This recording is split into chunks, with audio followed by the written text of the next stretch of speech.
अस्सलाम वालेकुम everyone, welcome back to my channel Rangad family vlog and welcome back to another video.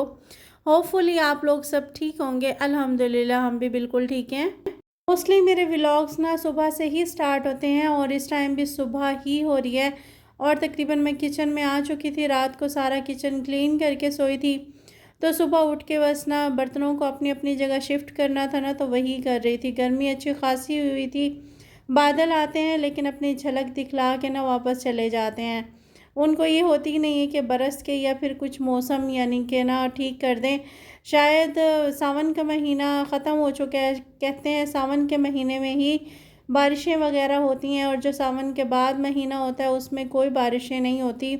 शायद यही situation है आजकल इन सब चीज़ों की भी। एनर्जी लेवल आज बहुत बहुत ज़्यादा डाउन हुआ था। तबीयत इतनी कोई ज़्यादा ख़राब है, सर में इतना पेन है।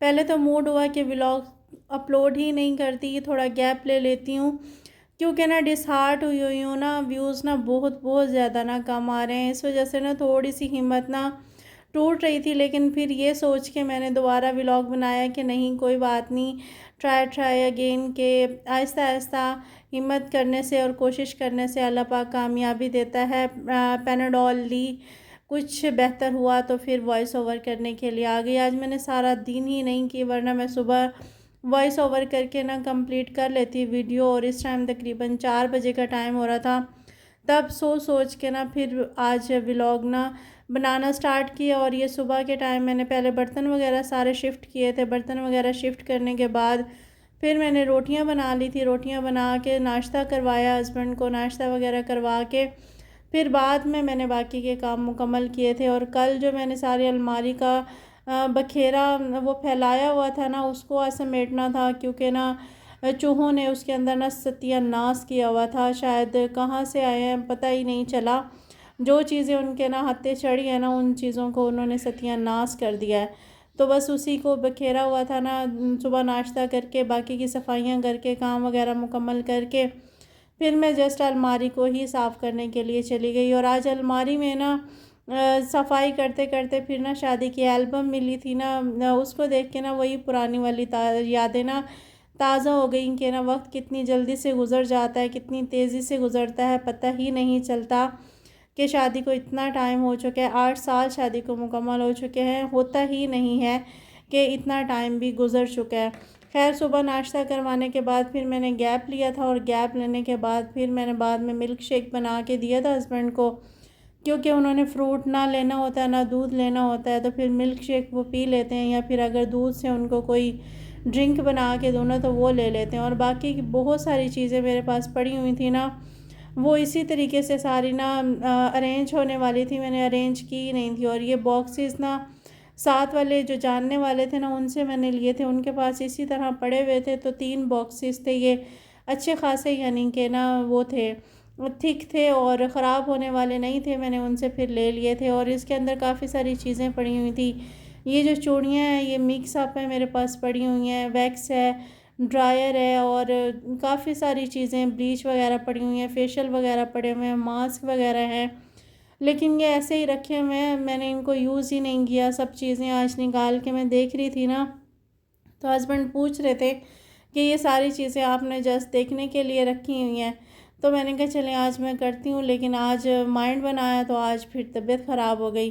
तो फिर खैर मैंने सारी चीज़ों को फिर अरेंज करके रखा, ताकि ना ये ना हो कि मैंने उस चीज़ को तरतीब नहीं दी तो वो ख़राब है। और ये उसी के साथ की चूड़ियाँ रखी हुई हैं, साथ में 2-3 चूड़ियों के ना ये पड़े हुए हैं मेरे पास सेट, लेकिन मैंने डाले नहीं हैं। हस्बैंड मुझे बोल रहे थे कि आज डाल लें, मैंने कहा चलें करती हूँ। फिर मैंने कुछ चीज़ें निकाली भी थी अपने लिए कि इसको करती हूँ, लेकिन फिर हिम्मत ही नहीं हुई। और ये इतनी सारी दवाइयाँ मेरे पास जमा हुई हुई थी ना, जब से शादी हुई है बस दवाइयाँ ही दवाइयाँ। अब तो तंग आके ना दवाइयाँ छोड़ी हुई हैं ना, आज इनको जो रखने वाली हुई है उनको रख दूँगी और बाकी को फिर मैंने डिस्कार्ड कर देना। इतनी सारी दवाइयाँ हैं, विटामिन डी के कैप्सूल्स वगैरह हैं, इंजेक्शंस वगैरह हैं, और फिर एलर्जी के इसमें इंजेक्शंस वगैरह हैं, और कुछ मेडिसिन्स ना गायनी की तरफ से जो मिली हुई है ना वो मेडिसिन्स है, फुल भरा हुआ था। और फिर साथ में ना एल्बम था, एल्बम को फिर मैंने खोला तो फिर थोड़ी बहुत पिक्चर्स को देखा भी था।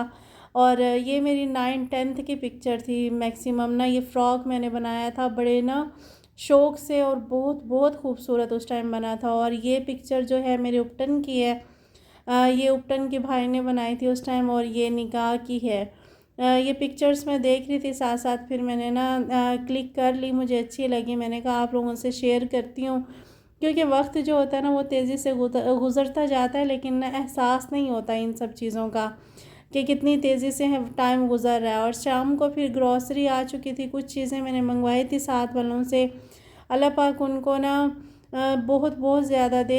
जब भी मुझे मुश्किल नहीं हो रही है, जब भी मुझे कोई चीज़ मंगवानी होती है ना, तो मुझे कह देते हैं कि लिस्ट आप बना दिया करें और हम चीज़ें ला देंगे। तो सेम वही सिचुएशन है, मैं लिस्ट वगैरह बना देती हूँ। चाहे मुझे फ्रूट मंगवाने हो, सब्ज़ी मंगवानी हो या गोश्त वगैरह मंगवाना हो ना, तो मैं सब चीज़ों को ना लिस्ट बना के उन्हें दे देती हूँ, तो वो भाई ना मुझे ला देते हैं। और पानी का भी मसला नहीं होता, बच्चों को भी भेज देते हैं। ट्यूशन वाले बच्चे आते हैं, उन बच्चों से भी पानी मंगवा लेती हूँ। अल्हम्दुलिल्लाह मुश्किल अभी तक नहीं हो रही है, क्योंकि इंसान ही इंसान के काम आता है। मुझे बिल्कुल भी फ़ील नहीं हो रहा कि मैं एक अनजान जगह पे बैठी हुई हूँ, जहाँ पर ना कोई अपना नहीं है, लेकिन ना दूसरे मेरा इतना मेरा और मेरे हस्बैंड का इतना कोई ख़्याल रख रहे हैं माशाल्लाह अल्हम्दुलिल्लाह। मुझे एक मरतबा भी बाज़ार जाने की ज़रूरत पेश नहीं आई। मुझे हर चीज़ ना घर में ही ला देते हैं, मैं ईज़िली घर में ही लिस्ट के ज़रिए मंगवा लेती हूँ। मुझे अभी तक शुक्र अल्हम्दुलिल्लाह जाना नहीं पड़ा। अगर कोई हेल्प ना करता तो मैं बाज़ार के किस तरीके से चक्कर काटती, क्योंकि ना तकरीबन 1.5 महीना हो चुका है हमें यहाँ पे आए हुए। हस्बैंड को 1.5 महीने से ही तकरीबन ना वो चारपाई पे हैं। तो इतना टाइम तो मैं फिर बाज़ार के चक्कर लगा लगा के ही मेरा हशर बुरा हो जाता है। और बाज़ार भी यहाँ से अच्छा ख़ासा दूर है, पास भी नहीं है। साथ में फिर मैं गोश्त मंगवा लेती हूँ, तकरीबन किलो मंगवा लेती हूँ, फिर उनको ना 3 हिस्सों में डिवाइड कर लेती हूँ, क्योंकि ना अगर मैं आधा किलो भी बनाऊँ ना तो वो हमारे लिए ज़्यादा हो जाता है। तो फिर मैं किलो गोश्त को ना 3 पोर्शंस में डिवाइड करके रख लेती हूँ। फिर अगर यानी कि अकेला मुझे बनाना होता है तब भी, और अगर किसी चीज़ के साथ मिक्स करके बनाना होता है तब भी ना, तो मेरा अच्छा खासा गुजारा हो जाता है। और अगर मैं ना 3 पोर्शन में डिवाइड ना करूँ, अगर आधा आधा किलो रखूँ, तो वो मेरे लिए और मेरे हस्बैंड के लिए ज़्यादा हो जाता है, और फिर वो 3 से 4 टाइम खाना होता है। मेरी कोशिश होती है कि बस 2 टाइम का बनाऊँ और फिर तीसरे टाइम जस्ट यानी कि थोड़ा बहुत हो। ये कोशिश नहीं होती कि ना 2-2 3-3 दिन का इकट्ठा बना लूँ, इसलिए फिर मैं सब्ज़ी को ना 2 से 3 पोर्शन में ही डिवाइड कर लेती हूँ। अल्हम्दुलिल्लाह अब तो ना शुक्र अल्लाह पाक का कि फ़्रीज़र ले लिया था। अगर फ़्रीज़र ना लेती तो फिर मुझे और ज़्यादा प्रॉब्लम होनी थी, क्योंकि दूध भी फ़ौरन ख़राब हो जाता है, बाकी चीज़ें भी अगर बाहर रखो वो भी फ़ौरन ख़राब हो जाती हैं।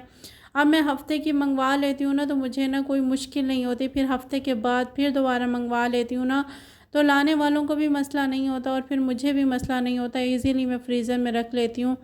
फ़्रीज़र छोटा है लेकिन ना सब चीज़ें ना उसमें मैनेज कर ही लेती हूँ।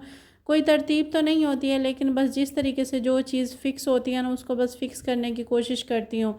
और ऊपर जो बर्फ़ के लिए है वो थोड़ा पोर्शन है, उसमें ही छोटे यानी कि रेक्टेंगुलर मैंने बॉक्सेस लिए। मैं प्लास्टिक के उन्हीं बॉक्सेस में ना गोश्त को फ्रीज़ करके रखती हूँ, फिर उसके बाद उसको आहिस्ता आहिस्ता यूज़ करती रहती हूँ। इस तरह हफ़्ता ना आराम से ईज़िली गुज़र जाता है मेरा।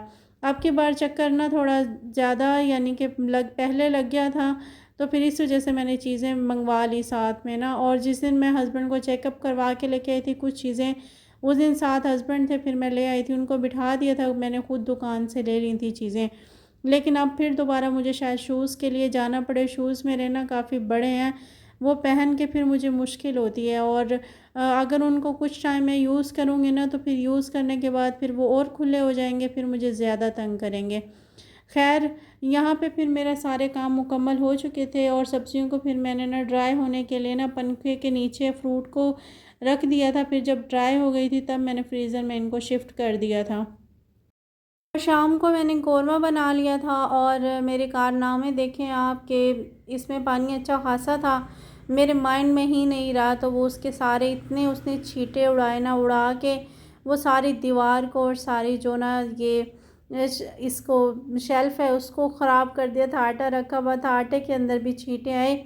मेरे माइंड से बिल्कुल ही निकल गया कि ना इसके अंदर पानी है कि मैं इसको ना कवर अप कर दूँ। अब ये मुझे इतना कोई बुरा लग रहा है इंतहा का, अब इसका कोई इंतज़ाम करती हूँ। और वॉलपेपर अक्सर मेरी सिस्टर्स मुझे बोलती हैं कि आप शीट वगैरह या वॉलपेपर वगैरह लगा लें। उसके लिए भी मुझे या तो फिर बाहर जाना पड़ेगा, अगर बाहर से नहीं तो ऑनलाइन मंगवाना पड़ेगा। और मैंने आज तक कोई भी चीज़ ऑनलाइन नहीं ऑर्डर की और ना ही मुझे आती है और ना ही मुझे आइडिया है कि वहाँ से चीज़ें ऑनलाइन कैसी मीन्स यानी कि होती हैं। खैर यहाँ पे फिर उसके बाद मेरा सारा मसाला भी फ्राई हो चुका था और फिर मैं आटा गूँध रही थी साथ साथ, और साथ साथ मेरा सालन बन रहा था। ये इतना कोई टेस्टी आज कौरमा बना था, हस्बैंड को भी बहुत बहुत ज़्यादा पसंद आया था। और गोश्त को वही मैंने 3 पोर्शन में डिवाइड करके रखा हुआ था। एक पोर्शन को मैंने निकाला और वही यानी कि मैंने इस्तेमाल कर लिया, और ये भी हमारा तकरीबन 3 टाइम का होगा मस्ट।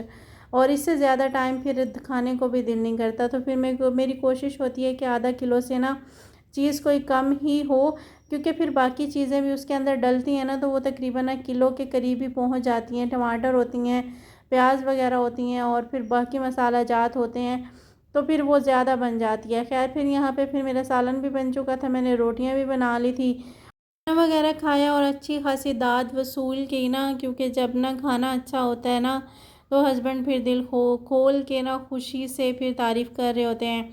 और मुझे ऐसा लगता है कि औरत की हौसला अफजाई अल्फाज जो होते हैं ना तारीफ़ के मिल जाए ना, उन्हीं अल्फाज से ना उसकी हौसला अफजाई हो जाती है, वही उसके लिए सब कुछ होता है।